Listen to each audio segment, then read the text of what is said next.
we can say that after photosynthesis, this glucose is converted into starch and other chemicals. Let us see.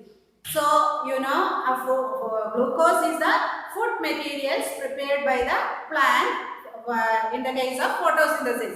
And this green plants prepare the food which is called as glucose, that is converting into starch as soon as it is formed, because in the form of glucose it cannot store that in the leaf. So immediately after forming the glucose, that will be converting into another substance which is called as starch. So glucose is converting into starch, and this process you can see that several glucose molecules combine together and then form one starch molecule. That process is called as polymerization. So what is polymerization? Several glucose molecule combine together and then it form a starch molecule, and this is called as what? Polymerization. And plants change this glucose into sucrose. Sometimes a plant may change into it as sucrose, and it is a disaccharide. You have studied about monosaccharide, disaccharide, etc. So it is a disaccharide, and some other case this sugar will be changing into what? Into oils. Now we can see what are the factors or the adaptation in the leaf to perform photosynthesis. So some plants, some other structures, how it help for, or what are the special structures in the plant which help for this photosynthesis. One by one we can see. First one is large surface area.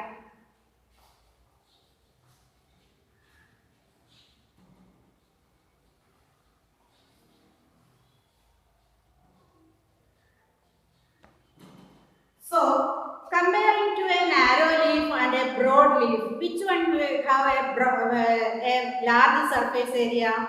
Yes, of course, a broad leaf. A big leaf will have always a large surface area. So, if large surface area is there, what is the advantage of that to the plant? Yes, automatically you can see that more sunlight will be falling on that one. You see, here I am drawing two leaves. So this is one leaf and this is another leaf. Just think, which is having more surface area. This leaf has more surface area, so automatically what will happen? More sunlight will be falling on that leaf. So that as the more sunlight fall on that one, what will happen? Yes, definitely what you can say that the photosynthesis, more photosynthesis takes place. Second one is leaf arrangement.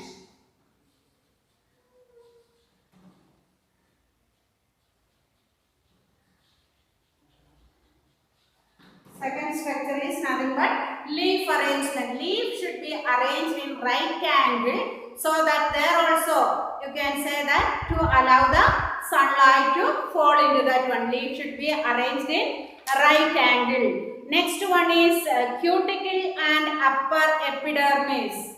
So third one is cuticle and epidermis, especially upper epidermis. So cuticle, you know what is meant by cuticle? Yes, on the upper surface of the leaf you can see the waxy coating is present, that is nothing but cuticle. And this cuticle you can see that it is transparent, waterproof, so that it should allow sunlight to fall into the leaf. So cuticle should be transparent and then waterproof, so that it allows sunlight to fall into that one. The next one is numerous stomata.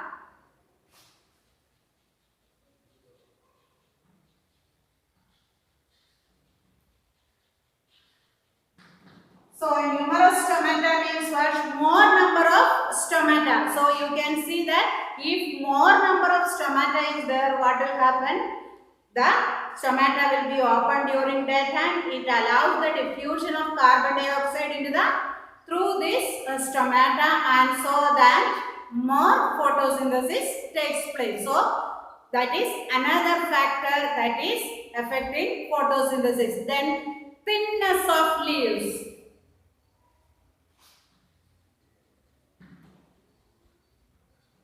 Thinness of leaf.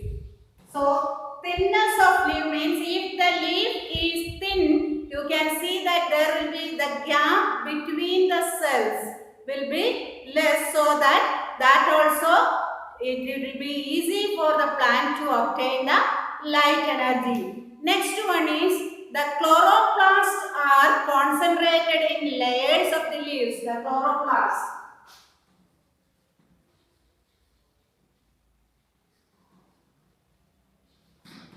So the chloroplasts are arranged in layers of the leaf to obtain light energy easily. And the last one is the extensive vein system.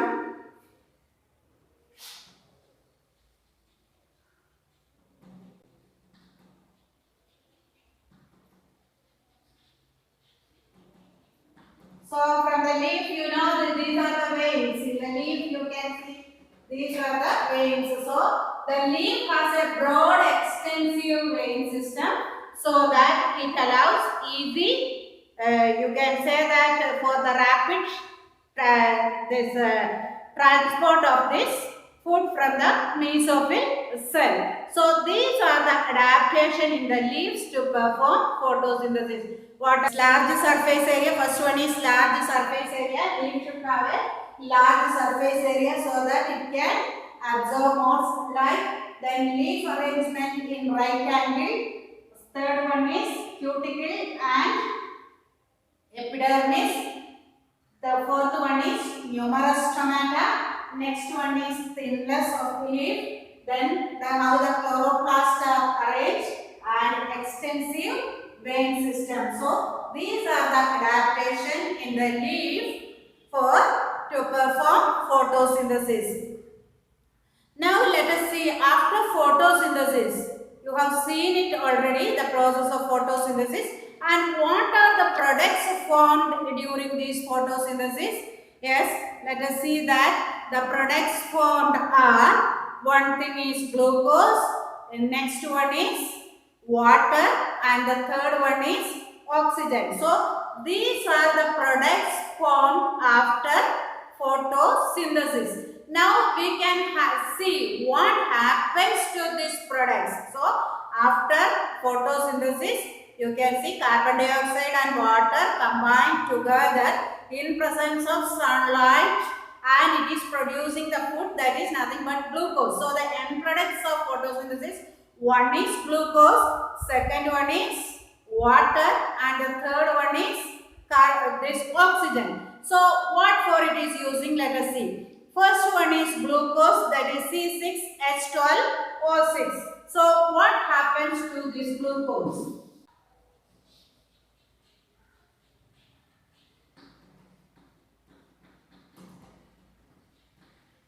C6H12O6. So this glucose, we can see that the simple sugar, otherwise called as glucose, and it is required by the plant body by different ways.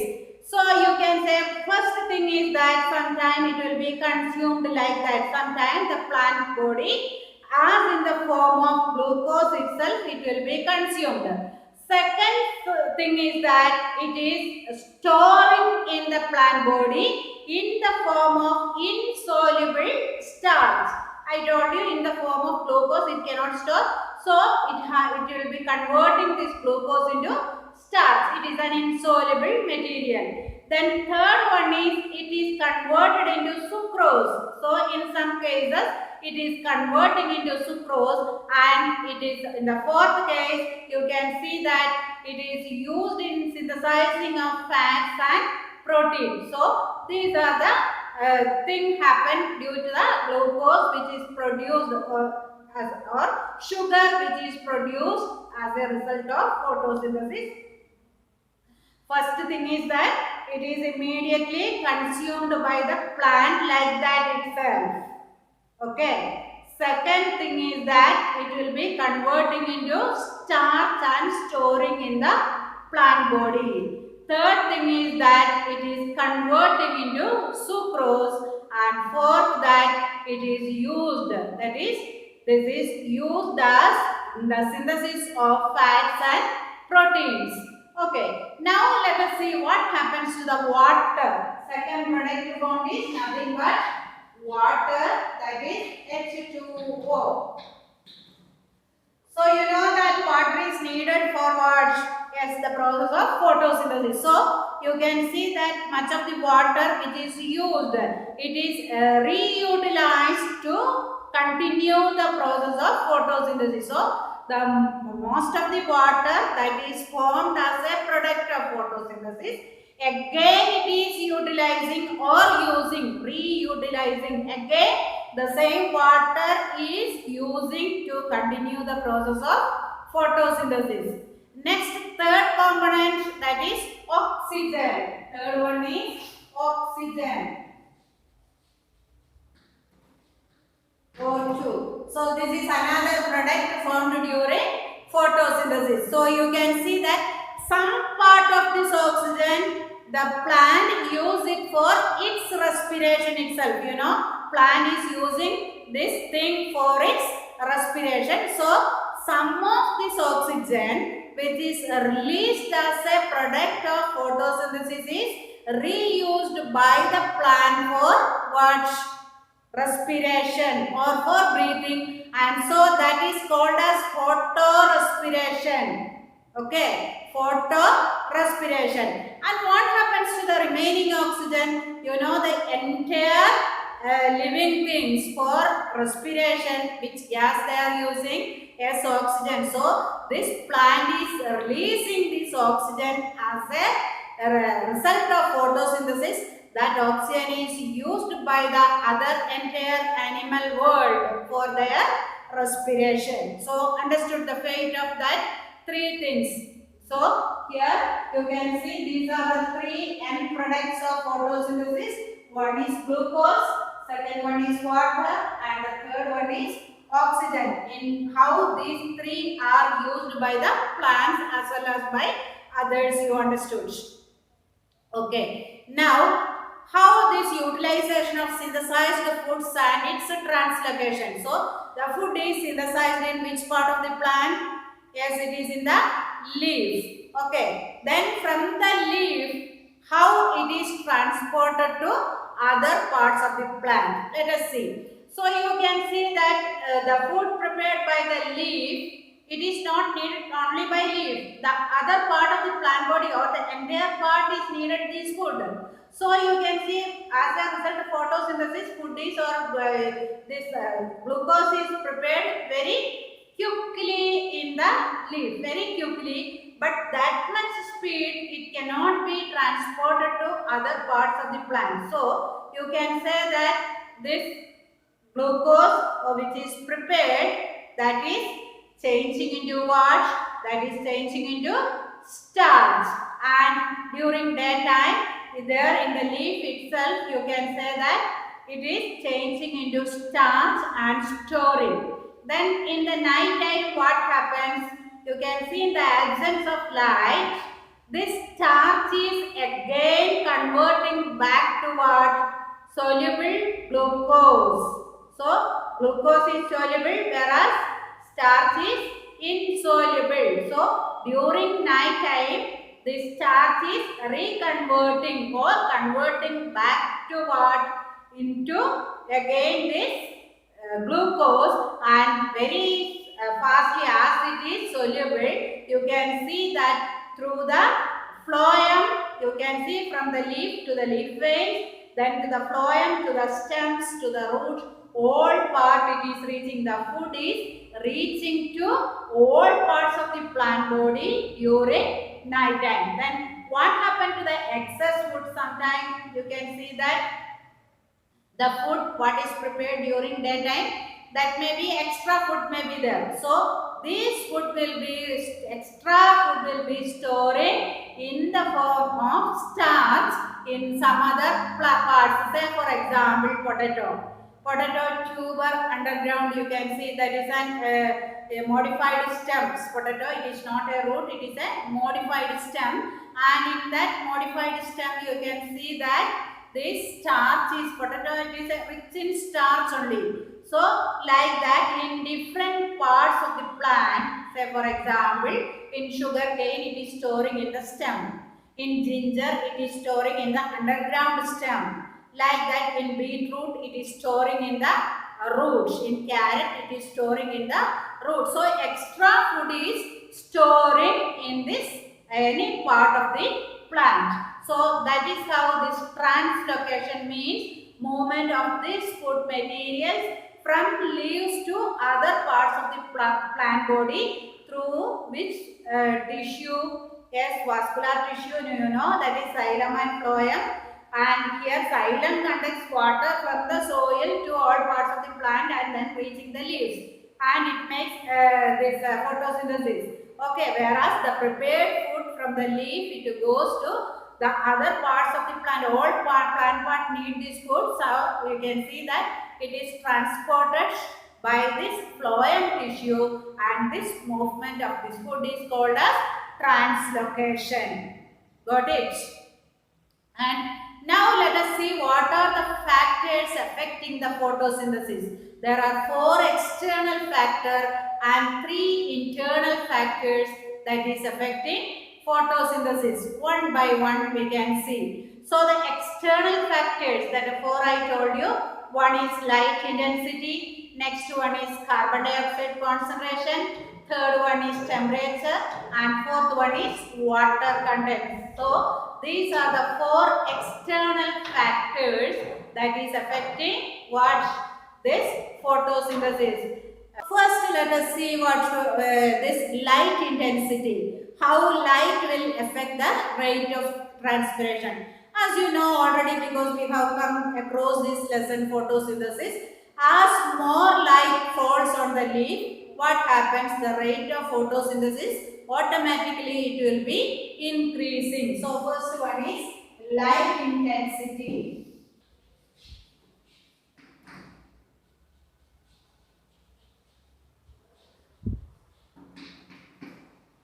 So light intensity, that automatically you can say that as more light falls on the leaf, the rate of photosynthesis also will be increasing. Along with this, that carbon dioxide concentration is also a part of that one, light intensity and carbon dioxide concentration. So let us see how it happens. You can see as the light increases, you can say photosynthesis also will increases, and it increases till it reaches 0.2% of concentration of carbon dioxide is there. So you can say the graph if you are drawing, here you can see that it will be increasing, and here 0.02% of carbon dioxide, if it is there, till there it will be increasing, and then it will get stabilized. So along with that, carbon dioxide, this is carbon dioxide.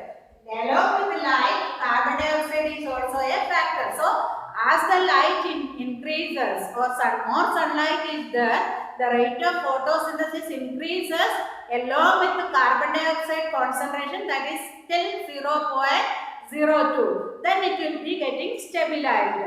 Again, suppose the concentration of this carbon dioxide increases to 0.05%, you can say that again it will be increasing.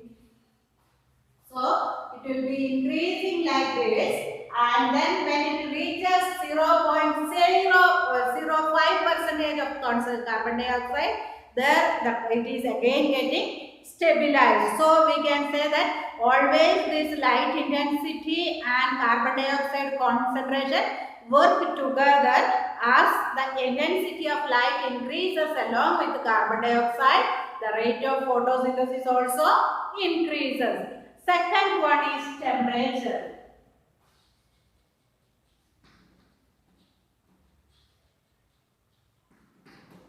So here also you can see as temperature increases, the rate of photosynthesis also increases.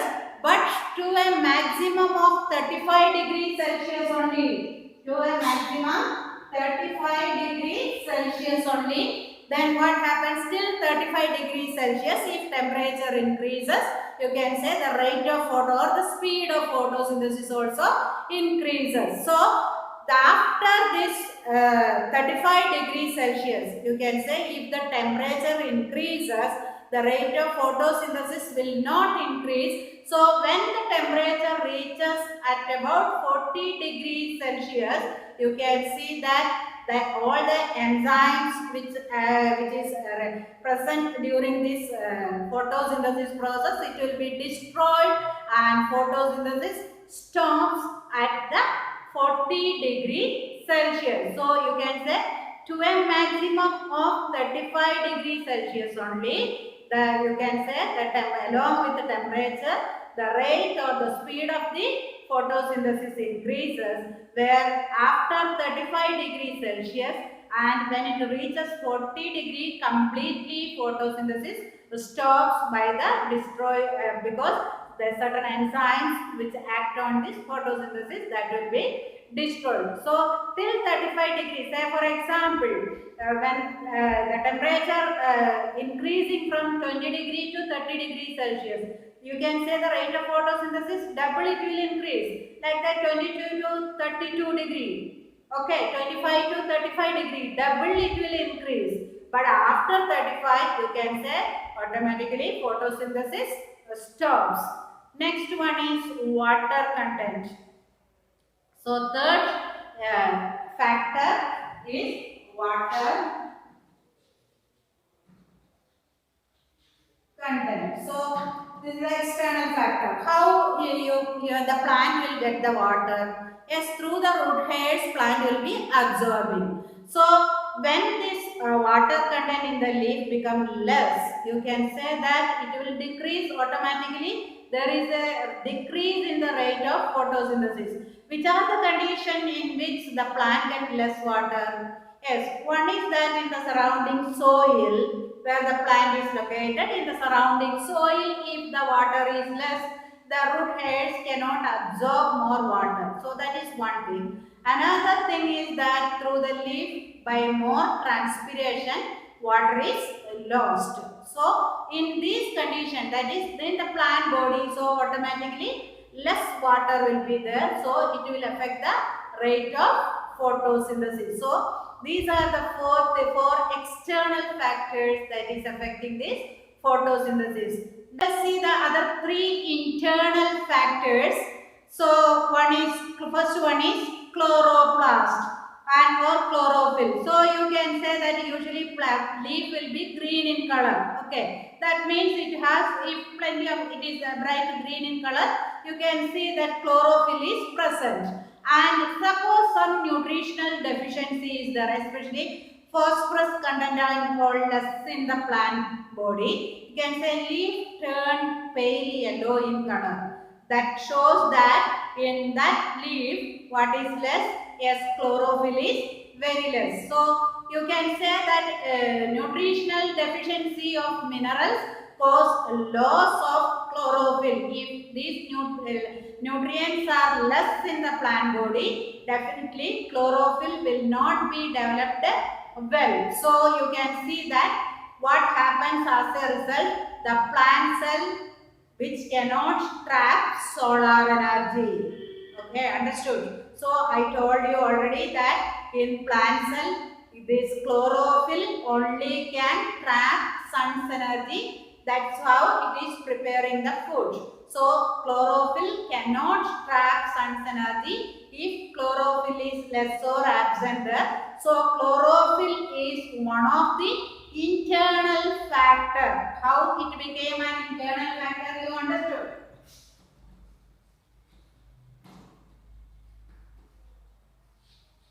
Because chlorophyll only can trap what? Sun's energy. If chlorophyll is less, automatically less amount of sun's energy only will be trapped by the plant. So as a result, less photosynthesis takes place. So this is one of the internal factor. Second one is protoplasm, and dehydration of protoplasm for some reason reduces the rate of photosynthesis. What is meant by dehydration?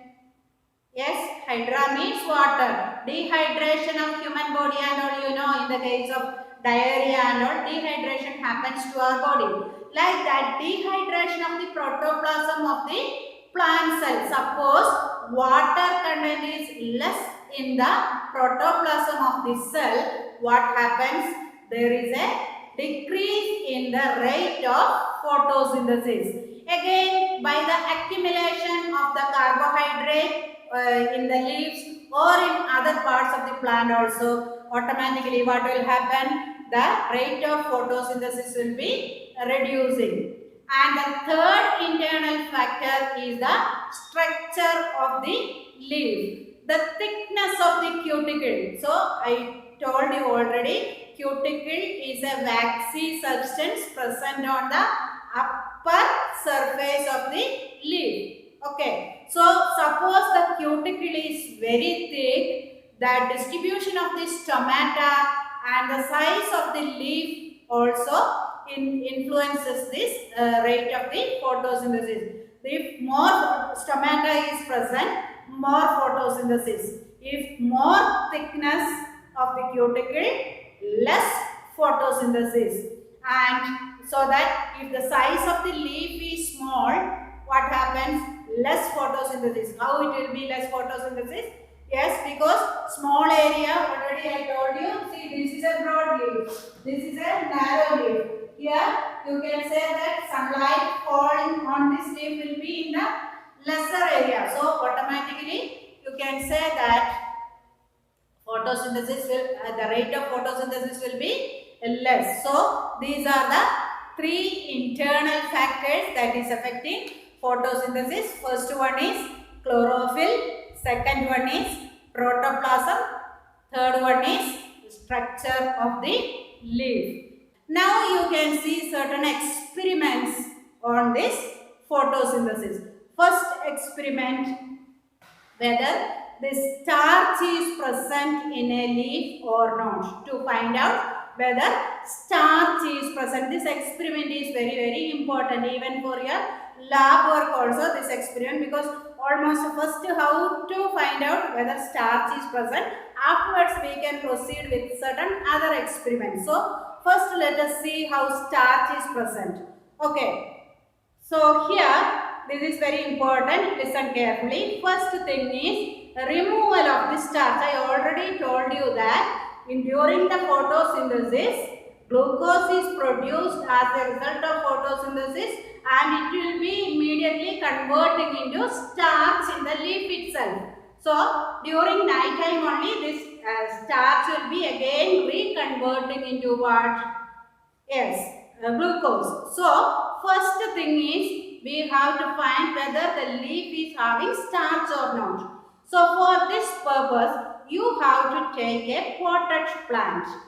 Okay, first you have to take a potted plant in the pot. Then first thing is that we have to remove the starch from that one. That process is called as destarching. What is it called? Destarching. For this destarching, what we have to do is, for 48 hours, we have to keep this potted plant in a dark room. Where we have to keep? In a dark room. So why we have to keep this plant in a dark room? So in this darkness what happens? Whatever starch is already stored in the leaf, that will be used by the plant. It will be converting into sugar and used by the plant. So 48 hours we have to keep this plant in dark room. Then what we have to do? You have to take this one of the leaf from this plant. That leaf is called as destarched leaf. What is that called? Destarched. That is, remove the starch. We have removed the starch by keeping it in 48 hours in dark room. Okay. Now we can test this leaf for starch, whether starch is present or not. That is using iodine solution. So we are using the chemical called as iodine. So first thing is that dip the leaf in boiling water for a minute to kill the cell. So you have to take water in a beaker. So this is a beaker. So this is water. You have to boil this water. This water should be boiled and pluck one of the leaf from this plant. Which plant? This starch plant is there, no? That leaf, one of the leaf you pluck and keep that leaf in this boiling water. Why we have to keep? What is the purpose of keeping this one? Yes, to kill the cells. Next thing, take the leaf. Again, you have to boil it in a methylated spirit. That one not directly we are not boiling. For that purpose, you have to take another test tube. See, this is the test tube. You have to take what? Methylated spirit in this test tube. Okay, methylated spirit you have to take in this test tube and then you put that leaf into this one. So suppose this is the leaf, you put the leaf in this methylated spirit and now keep this test tube in a water bath. So I told you not directly boiling. In another beaker you have to take water. See, this is the beaker. You have to take water in this beaker. Okay. In this beaker, you have to take water. And now that test tube containing methylated spirit. Okay. In this one, what is there? Methylated spirit is there. In that, the leaf you have to keep and then you have to boil. That this process is called as boiling in the water bath, not directly boiling in a flame. You are immersing the test tube in another beaker containing water. Okay. So you can say that when you are boiling, what will happen? All the chlorophyll will be removed from the leaf. From this leaf, all the chlorophyll will be removed and the leaf will become pale green, pale yellow in color. Why it has changed? Because fully the chlorophyll is removed. And place again. Now after boiling like this, take this leaf again. Okay. Take using a plucker or something. You can take the water. Take this leaf again and place it again in hot water. Now take this leaf and this is a beaker containing hot water and in that you have to keep the leaf so that see when we are boiling the leaf will become hard and brittle. To soften that one, what we have to do? Again put the leaf in hot water. Okay, then you have to take the leaf, keep it in a tray like this and spread the leaf like this. Okay, so this is the leaf. Now pour some iodine solution to the leaves. Okay, so this if the leaf having starch, that leaf will turn into blue black color, and if it is not there, you can say that the leaf will be turning into brown color. Okay, so when you are pouring few drops of iodine to this leaf or which is on a dish, petri dish, you can say that if starch is present, this color of the leaf will be changing into blue black color. Suppose starch is absent, what will happen? It will change into brown color. So this is the iodine test for starch.